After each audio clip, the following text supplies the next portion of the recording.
Excellent. Well, thank you, Jason, for the introduction. And it's a pleasure to be here today. So we're here to talk about a topic that is on top of minds of many data scientists. So there's a lot of opportunities opening up because of the technology and the capability we hold. And when there is so much to do, what shall we do? And what we are seeing is that 95% of the companies with data science teams have teams of fewer than 10 members. And in a nimble team, there is always a lot to do, but limited resources to doing it.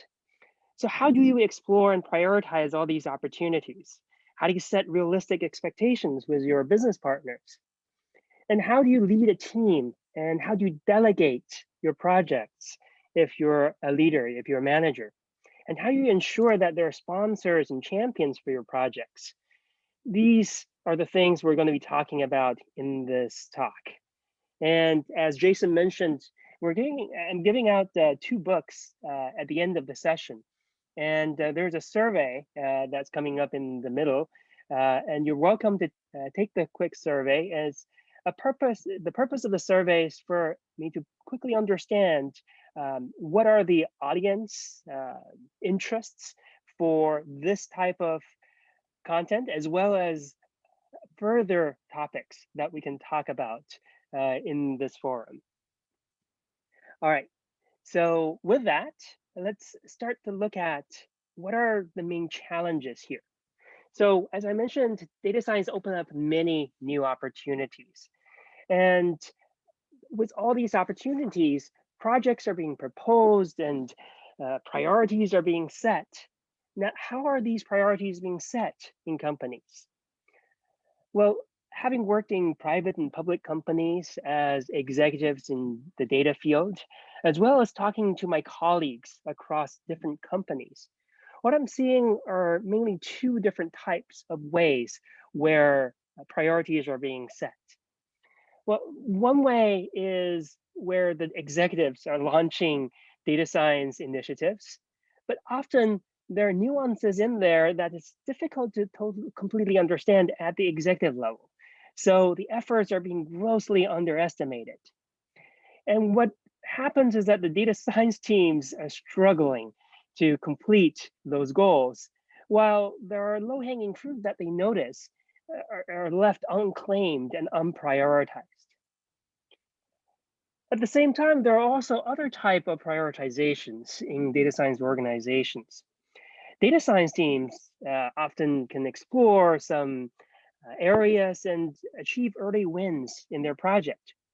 But then when they're scaling those wins, they start encountering a lot of obstacles. And they, especially for those where there is heavy cross-functional collaboration involved. Some partners cooperate, while others lose focus and prioritize on other things than the data science projects. So these kind of lack of alignment and lack of focus often causes projects to stagnate and they fail. So these two scenarios, one is really a top-down process and another is a bottom-up process. And both of these work to a certain extent, but fail in the general instance. So how do we resolve this? Well, looking at the best practices in companies like LinkedIn and other leading companies, what I'm seeing is that identifying focus and figuring out what to do when there's so much to do requires a team effort.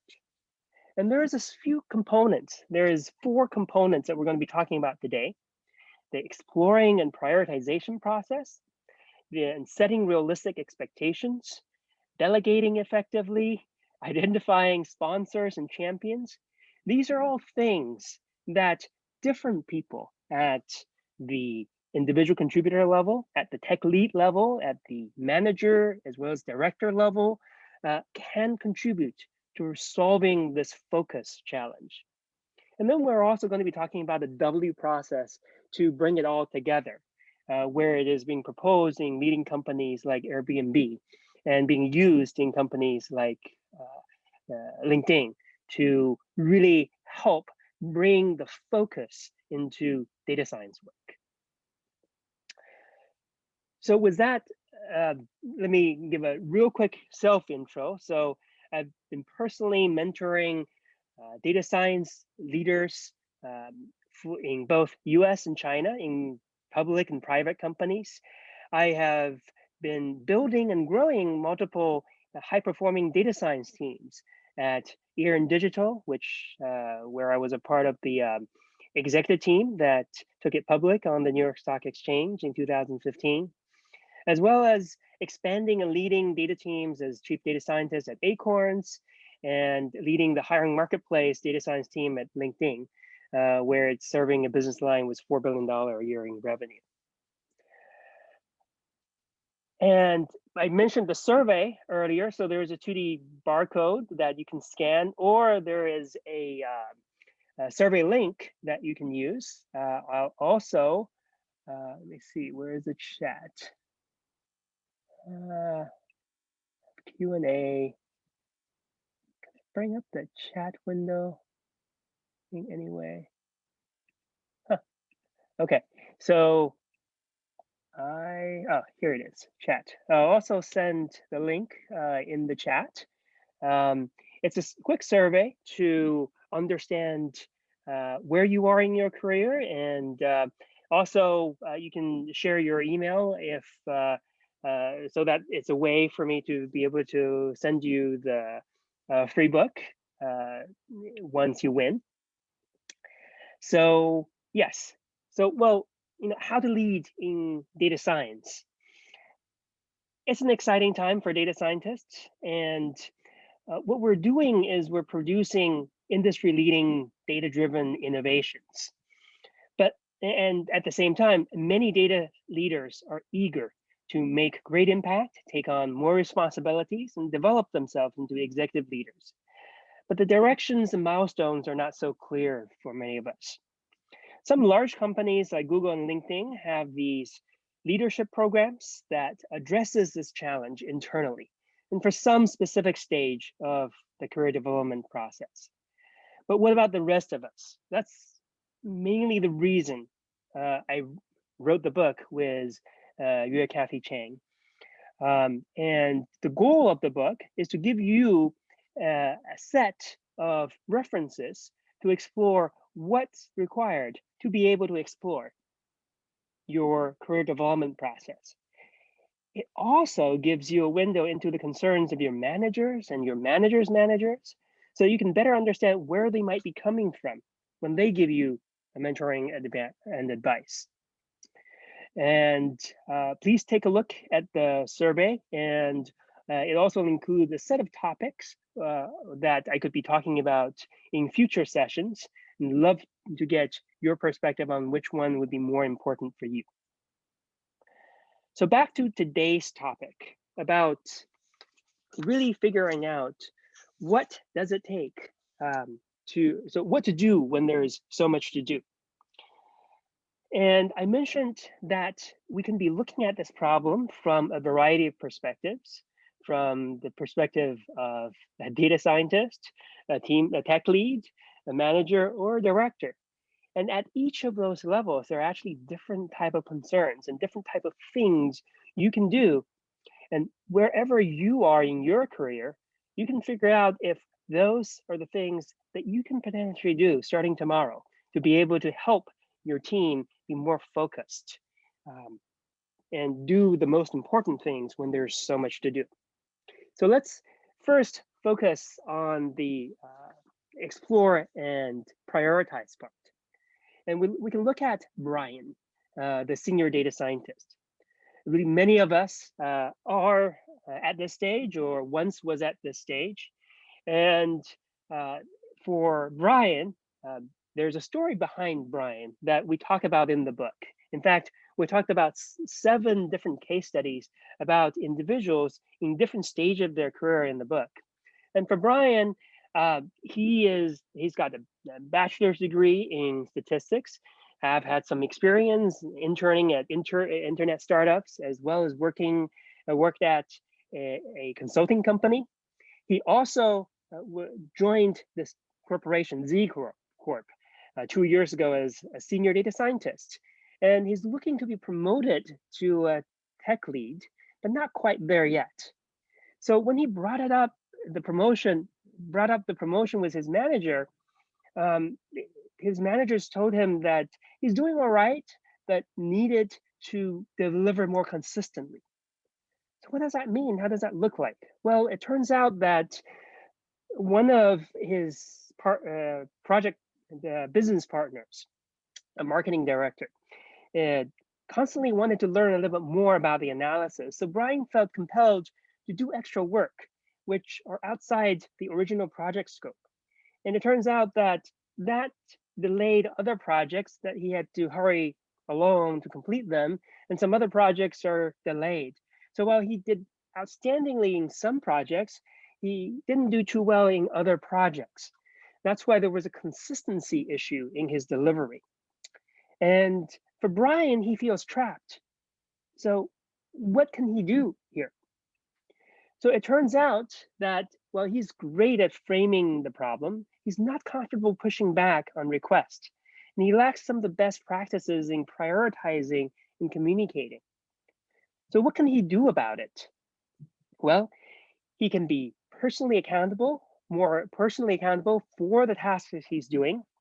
And there's a specific task technique he can do called asking the question behind the question, as well as using 3 levels of prioritization to be able to better understand how his project stands and how he can use those understanding to push back and focus.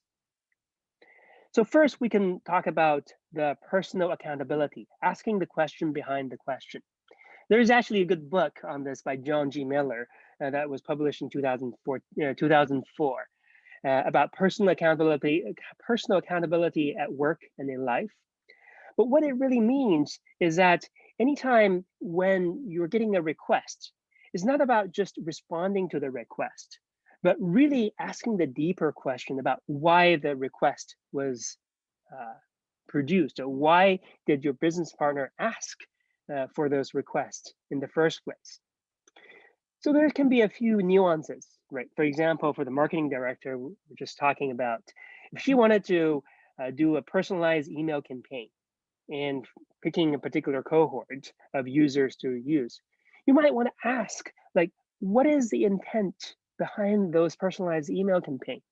Is that to generate new leads, or to be able to re-engage passive users, or to be able to improve the long-term retention for current active users?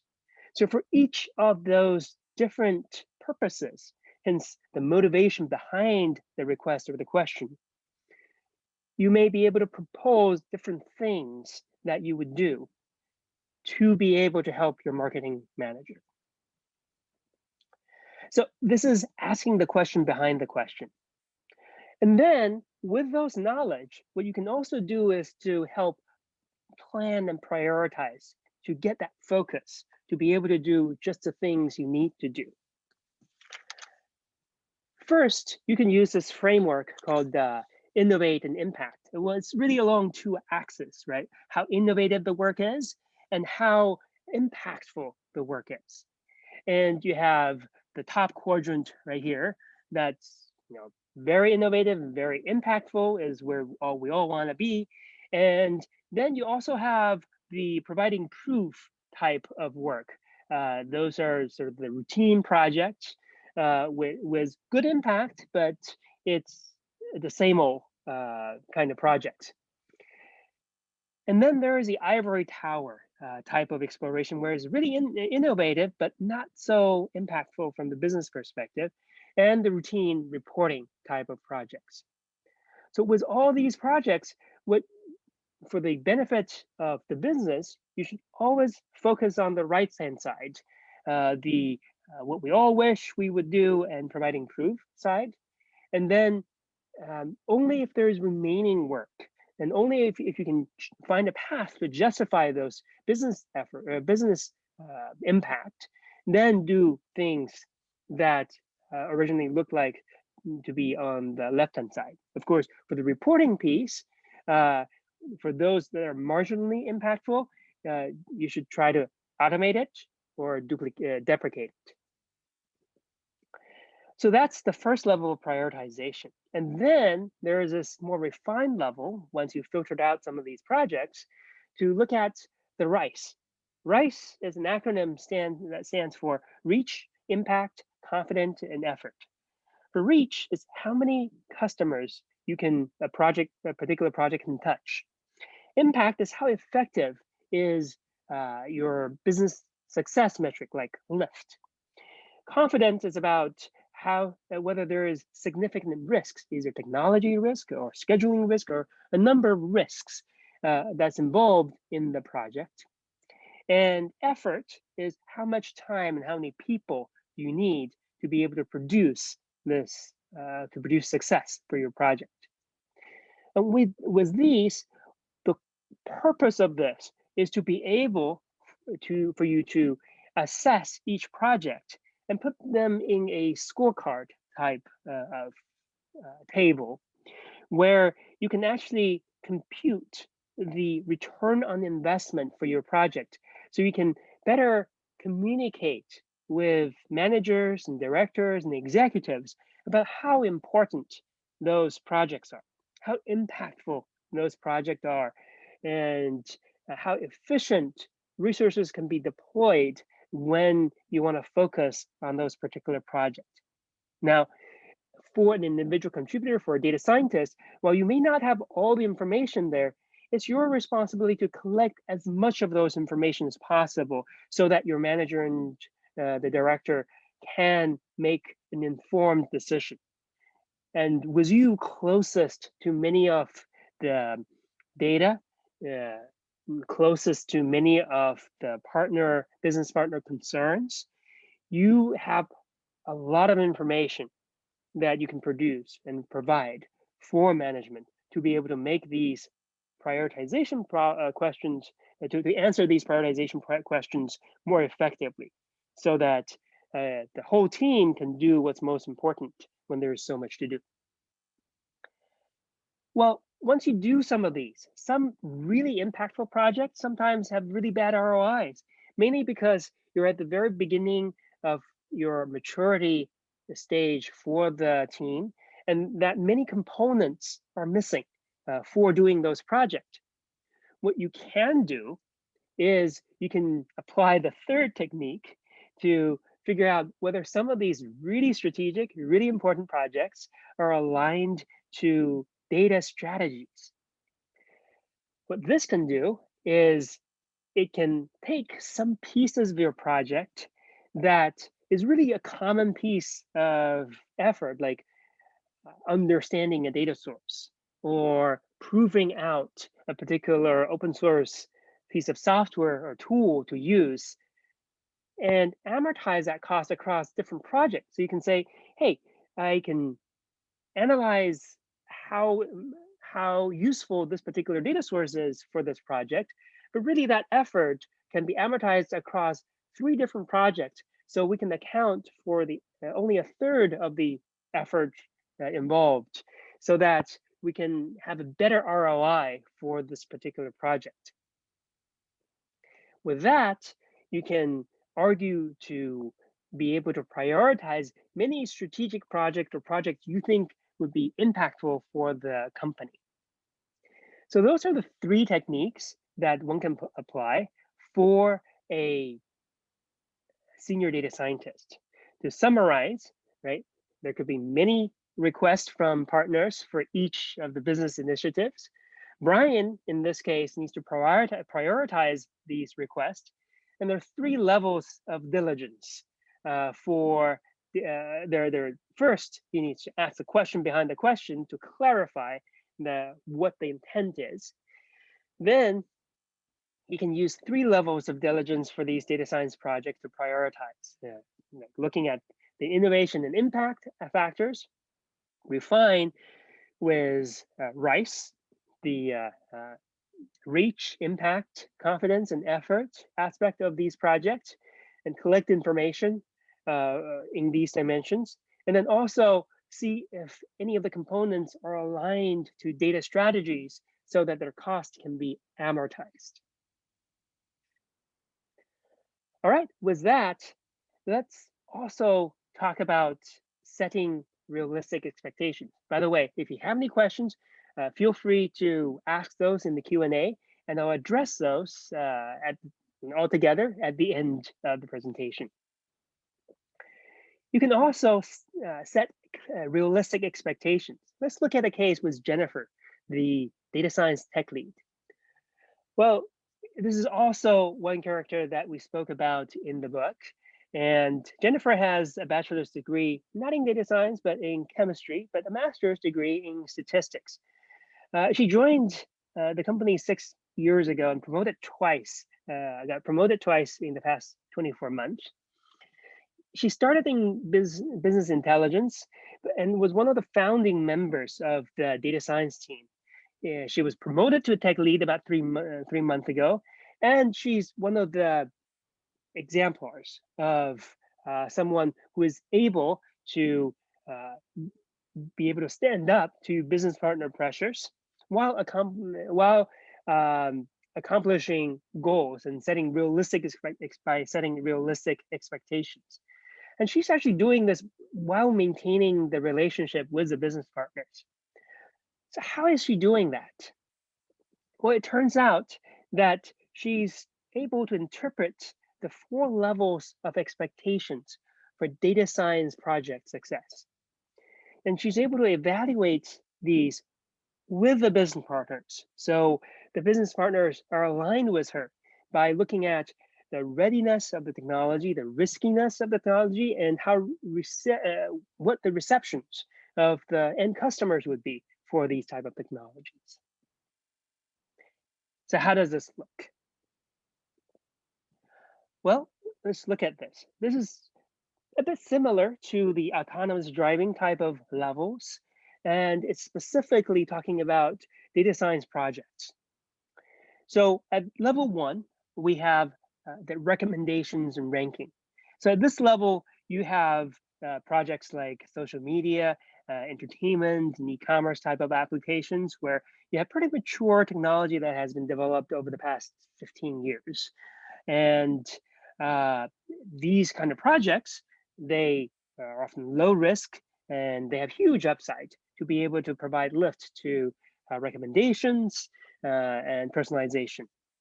And often these type of projects, they're transparent to the end user because the end user is making the final choice. You're just making a list of things that could be relevant to the end user. Then there's level 2, which is the assistant level, where the technology is a lot better, but not equivalent to human level performance yet. So examples of these are anti-fraud alerts and machine-assisted translation, for example, where they're technology that has been matured over the past decades, and the model is performing close, but not yet at human capabilities. At this point, there is pretty low risk in these development, mainly because humans are still making the final call. And but these technologies can pick the most crucial elements to alert or get it close enough so that it saves a lot of human efforts and increase productivity. And for the end result, because human is still interacting and making the final assessments, it's transparent to the end result, the end user results. And then there is a level of automation. So this is many of the data entry, data extraction, field extraction out of documents, or reading MRI results for a radiologist to highlight the important parts to notice.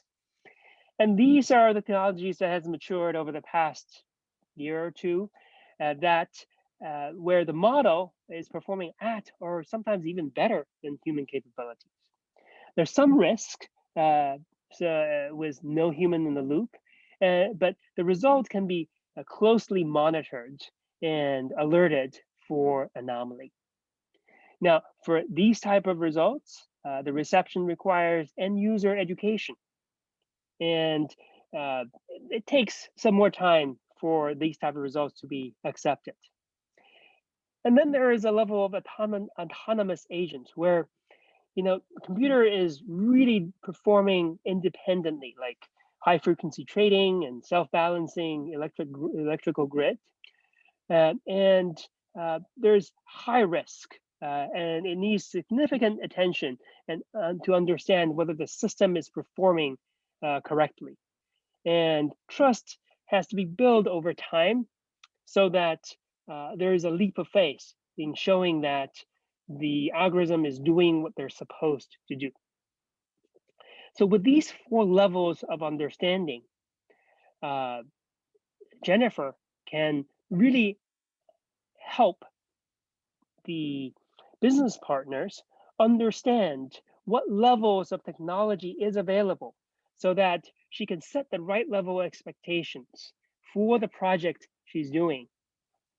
And what she can also do is eliminate some projects from the start so they can save a lot of time, of exploration time for the team. So by setting these expectations clearly up front, she can protect projects from scope creep or not meeting the end partner expectations at the end of the project, so that she can minimize false starts for these projects and be able to focus on what she needs to do when there's so much to do. So we talked about Jennifer and Brian. Let's also talk about Audra. So Audra is a data science manager, and let's talk about delegating effectively. So for Audra, she's got a master's degree in computer science, has been individual contributor for the past 3 years, starting to manage a data science team almost 2 years ago in a startup. And she's actually been interviewing at large companies. She's passed all the technical interviews, but still not getting any offers. So Audra's a little baffled. So what happened was that, well, she aced the technical interview pieces. The interviewers found that she was focusing on her own career development and spoke little about her team. And when asked about whether there was any succession plans if she left the team, she didn't have any. So what can she do to pay more attention to her team? So it turns out that she can try to avoid micromanaging the team and start delegating to the team to nurture team members along their career so that she can set up a succession plan when she is leaving the team so that some member of the team can take over her position. Now, this type of work, this type of effort requires a lot of confidence because many of us probably have been there, right? Being first-time managers, anxiety is pretty natural, and there may have been signs of us micromanaging our team. So how does those show up? Well, it's showing up when attending all the stand-ups and the meetings for all projects, or asking the team directly about blockers rather than asking the team leads, right? Or scrutinizing the team lead decisions while overruling some of them. So those are all signs for micromanaging. But what does it look like to delegate? Well, it goes through like the 7-step process from communicating the goals, what you would like to do. And you can follow the SMART goal framework, right? The specific, measurable, achievable, relevant, and time-bound type of goals. You can set the context, and these are important when the specifications are not refined to every letter, right? And your team member has to make many decisions, and knowing the context can help them make many decisions effectively. and then defining the definition of success, right? What is can you clarify the metric of success? And you can set boundaries because many motivated team members can be creative in seeking out resources to get the project done. So you can say like what kind of resources should be available for this team for this project, and what kind of resources are outside the boundaries. You can confirm the understanding with a team member. And one useful approach for doing that is to align on the specific next steps by asking the team member to speak about what would be his or her next steps for continuing with that project, and setting the specific goals and checkings so that the checkings are predetermined and not perceived as micromanaging. And then at the end, you can review the project to measure it against the success metrics that was set. So as you can see, like delegation takes a lot of work. So how do you decide what to delegate? Well, there's a pretty cool framework called the prioritization metric that was first proposed by Daniel Shapira, currently the COO of LinkedIn. And it splits the projects into these 4 quadrants, separated by the size of the prize, the size of the impact of the project, and their probability of success. So out of these 4, like the ones with home runs, where it's high impact and high probability of success, how do you deal with those projects? What would a manager take on by themselves? So when asking around around the room for many of the audiences I've talked to, the common response is, well, you should probably focus on the home runs and spend the most time on the home run project as a manager. But in fact, for many successful managers, that's actually not their focus. So one approach proposed by Dan Shapiro, is that the home run projects should be delegated to the star players on your team.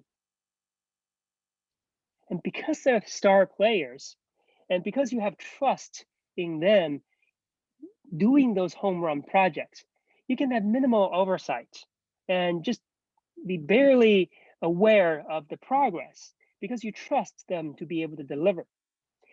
And these big wins, home runs, can really build your star player's identity in the team and help them gain the respect they need to eventually be a successor to your role as you move on and be promoted or go to other companies.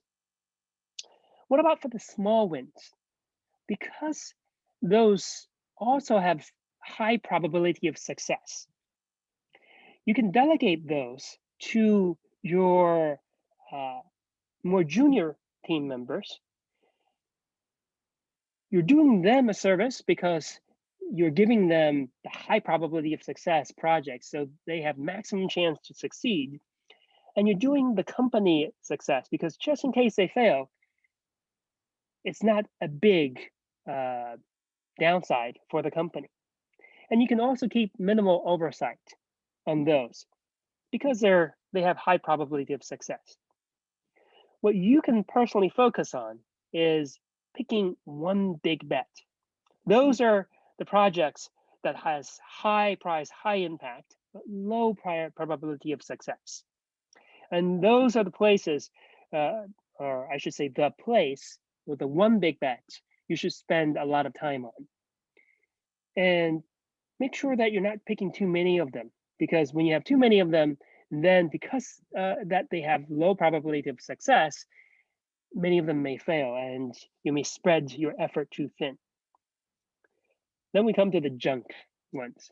What should you do about the junks? Low size of price, low impact, and low probability of success. Who does that? Well, many junior managers actually delegate those to their team. And and really wear out their team's morale quickly. What Dan suggests is that you should take on those work yourself. But as a manager, why should you take on those junk work? Well, you're not taking on those work to do them. You're taking on those work to deprecate them and to get rid of them and see if you can formulate them into the automation projects so that they can be the small win but high impact of success, or the big bet kind of projects to do later. So for Audra, if she can apply those 7-step process when delegating, and if she can delegate those home run projects and small wins to nurture her team and take on one big bet and get rid of all the junk herself, she can really succeed in nurturing her team and really help her team to focus when there's so much to do. And then let's talk about, finally, the identifying sponsors and champions. So this is something that Stephen as a director can do. So Stephen has been a director for a year. He's been at the company for 6 years, 8 years in data science and 15 years in industry, well respected. But his team morale is low, and he's seeing high impact, high potential members of the team departing for other opportunities. So Stephen is concerned. So what's happening here?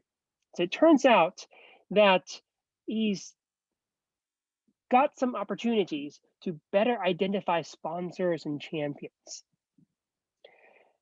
There are some home run projects that he had, where he delegated to his top players, but partners had to adjust for priorities several times, and those projects ended up languishing and not succeeding. So what can Stephen do? So Stephen, as a member of a senior member of the management team, can help identify sponsors and champions for those promising projects. So what is a sponsor? A sponsor is a senior leader, business leader, with the authority to muster subject matter experts, headcounts, data, equipment, and funding towards a solution. Right?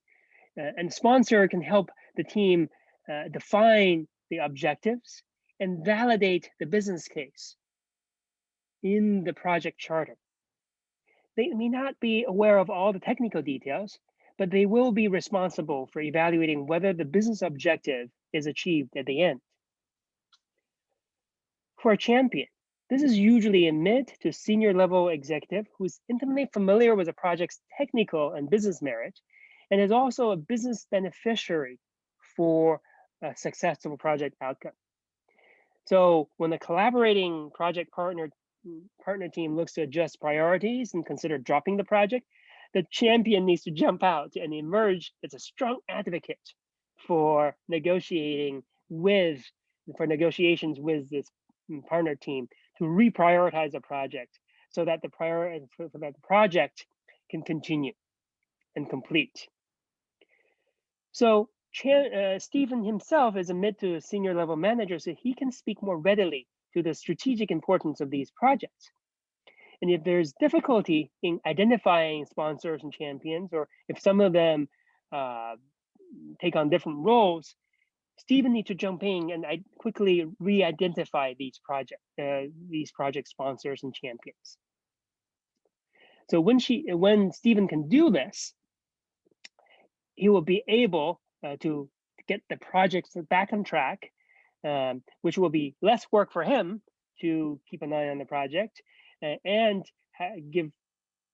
provide higher likelihood of success and better career progress for the star players on his team on those home run projects. All right, so we talked about those 4 components, and then there's also the W process to bring it all together. What the W process is really do is in planning, right? The executives role is to specify the high-level vision and mission and strategy, which will reduce the wasted effort for the team member to propose plans outside, so that they won't even propose plans outside the top priorities.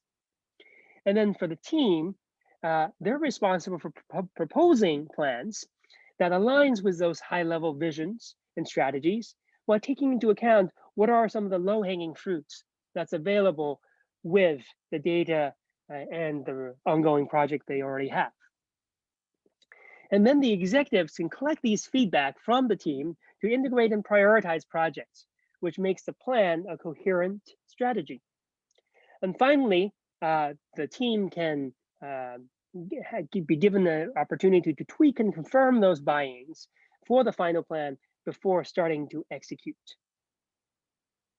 So with these identification of the focus with these 4 techniques across the entire team, and with a systematic planning process, with a W process, you can get more focus into the data science projects when there's so much to do. So with this, how do you really take this forward as an individual, right? Either as a data scientist or as a manager or director. You can follow this process called CPR, choose, practice, and review. Is almost like, giving breath to your projects with CPR, and also do self-coaching. And we actually go through many of these about looking at the specific concerns for these characters in many different series, in Ask the Dr. Chong series. And you can find many of the links here for an hour-long session, really specifying what are the challenges that people may face at each level, what people are doing well at and what they're not doing well at in each of these levels. And with the CPR process, you can first choose 1 or 2 items to work on, practice the skills, and review the progress with yourself in 2 weeks. And then when you have gone through a few of those processes, you can really go through the self-coaching process by looking at what is your goal, career goal you want to reach, what are some of the realities you face, and what are some of the obstacles and options you have, and how do you take that forward? So lastly, a few words on the book. The book is called How to Lead in Data Science. And it explains the career development process in 4 stages. And we have the 4 stages in tech lead, in team manager, in function director, and company executive levels. And the 4 characters we spoke about today are in various levels, with also Brian looking to get into the tech lead level. And in each of the stage, we talk about 2 main parts: the hard skills, which we call the capabilities, and the soft psychosocial skills we call virtues. For the technical skills, they include technology, execution, and expert knowledge sections. And for the soft skills, we have ethics, rigor, and attitude sections. And in this particular session, we highlighted explore, prioritize, setting realistic expectations, delegate more effectively, identify sponsors and champions, and systematically plan with the W process. And you can see it's highlighted as 5 little pieces from the book. And there's a lot more that we can talk about from the book. And throughout the book, we refer to these 5 or 6 characters. And the book is available at that link, and we also shared that in the chat. And there's also a specific 35% off discounts for this particular session that we have, and 2 free books that you can win by taking the survey. So again, this shows the survey and the link to the survey. Make sure to take a look, and I'd love to get your feedback on what works and what additional topics that you would like me to talk about across all those different areas that I could be talking about. And there you have it. I'm happy to take some questions. Let me take a look at the chat and the Q&A.